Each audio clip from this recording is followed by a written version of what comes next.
ভাই ফোঁটা বা ভাতৃদ্বিতীয়া, যেটি দীপাবলির দুদিন পর অর্থাৎ অমাবস্যার পর দ্বিতীয়া তিথিতে পালিত হয়, যা ভাই ও বোনের সম্পর্কের ভালোবাসা ও বন্ধনের প্রতীক। এই ভাইফোঁটা পালনের পেছনে বিশেষ কাহিনী রয়েছে। পৌরাণিক কাহিনী অনুযায়ী যমরাজ অনেক দিন তার বোন যমুনার সঙ্গে দেখা না করায় যমুনা তাকে নিজের বাড়িতে আমন্ত্রণ জানালেন এবং তার জন্য স্নান, আহার ও পূজার ব্যবস্থা করলেন। যমুনা তার ভাইয়ের কপালে ফোঁটা দিলেন আর আন্তরিকভাবে প্রার্থনা করলেন যাতে তার ভাই সর্বদা সুখে থাকেন। যমরাজ বোনের ভালোবাসায় অভিভূত হয়ে আশীর্বাদ করলেন, যে ভাই এই দিনে নিজের বোনের বাড়িতে ফোঁটা নেবে সে দীর্ঘায়ু ও সুখ লাভ করবে।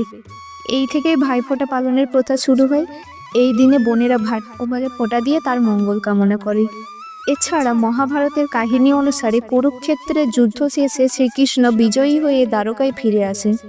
তার বোন সুভদ্রা আনন্দে অভিভূত হয়ে ভাইকে স্বাগত জানান এবং কৃষ্ণের কপালে চন্দন ও ফোঁটা দিয়ে তার মঙ্গল কামনা করে।